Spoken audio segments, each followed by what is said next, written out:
What's going on, guys? Soft here, and I have a very good video for you today. But before I get into that, I just wanted to say I'm sorry for the last video.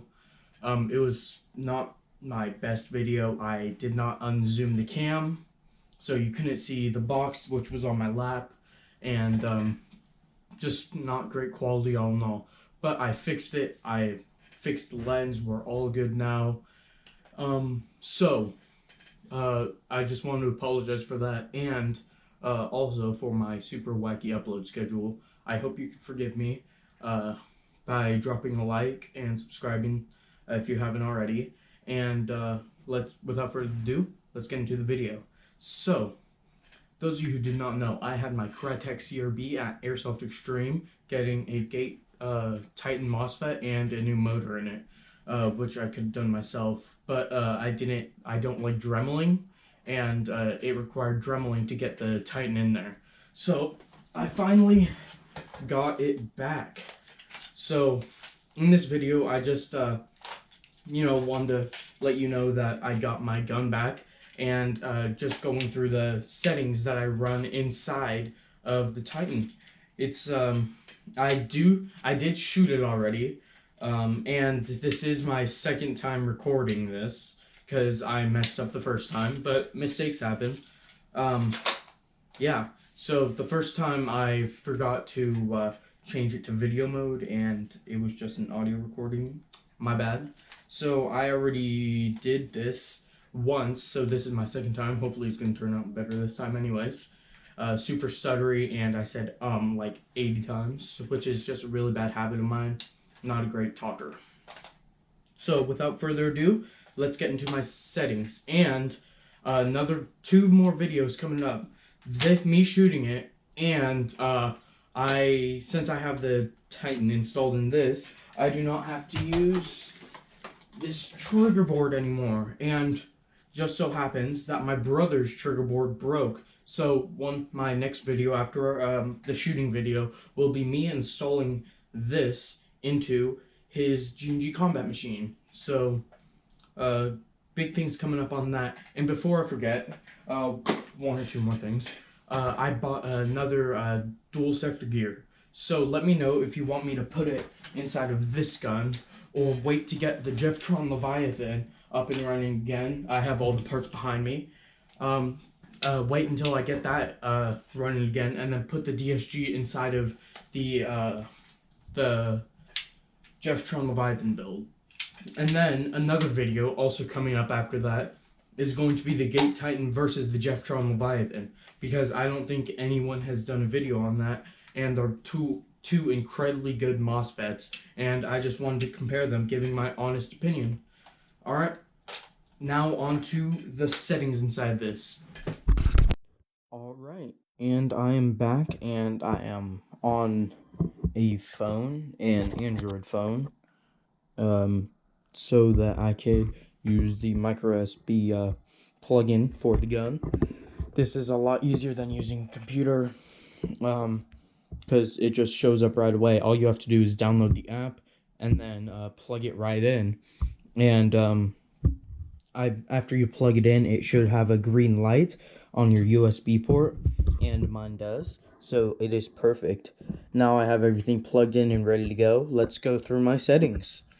Alright, so my settings, I have, first I have cycle detection on, so that I could run, you have to have cycle detection on to run basically anything on this MOSFET. Next is my fire selector modes. So for my selector modes, I have safe on safe, semi for semi, and then binary for full auto. So binary, you basically shoot once you pull the trigger, and then again once you release the trigger. And while I'm doing a shooting test, I'll just go through the app and then run through a few different settings. A couple settings are all these settings are safe, semi, auto, burst, binary, and burst-full auto.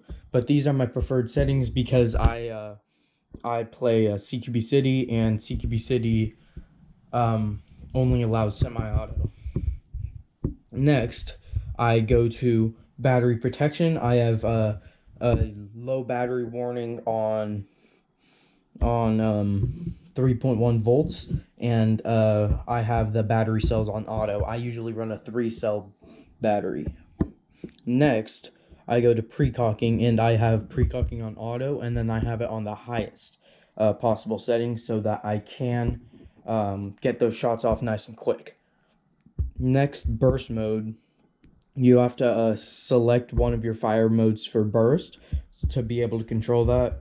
Next is rate of fire control. You could set it from anywhere from 100% down to 90, 80, 70, 60, or 50% if you want to fire slower, which I don't see you really having a point for. Okay, next is a series safety limit. Not exactly sure what that does. Next is active braking. I have it on 100% and manual. Next is vibrations of warning. I have that on. Magazine simulation means you have to click it back to safe, and then you have to click it back to safe, and then to any other fire mode after 30 BBs as you're to replicate reloading a real firearm, because that's how many bullets a real firearm holds. Sniper delay. I do not have any sniper delay because I want to get shots off fast. But to set sniper delay, you have to set it to manual, and then you could set it to 0.2, 0.5, 1, 2, or 3 seconds. But I do not want it on, so I'm just going to keep it off. Next is equalizer. Not sure what that does. It comes preset on level 2. I'll just keep it on level 2. Next is gear ratio.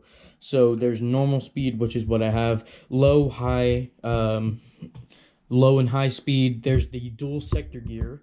Let me know if you want me to put this in this gun still. If not, then I'll go in the Jeftron gun, and a 19 tooth gear. So that's just all basically going off your gear ratio and your sector gear. Next, I'll go to sensors just to see if everything's working. I'm going to pull the trigger. Yep, pulling the trigger all the way. Makes it go to all the way to 5. Just a little bit. 2, a little bit more. 3, a little more. 4, and then all the way 5. I have the trigger sensitivity on the lowest that it could go. Next is the trigger mode. So stage 1 or stage 2, you can make that for going burst and full auto. So if you want to have both those settings, you could set it to that.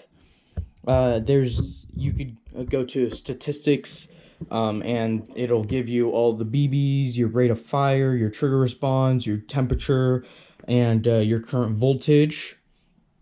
And then diagnostics. I do not have any errors detected, which is perfect.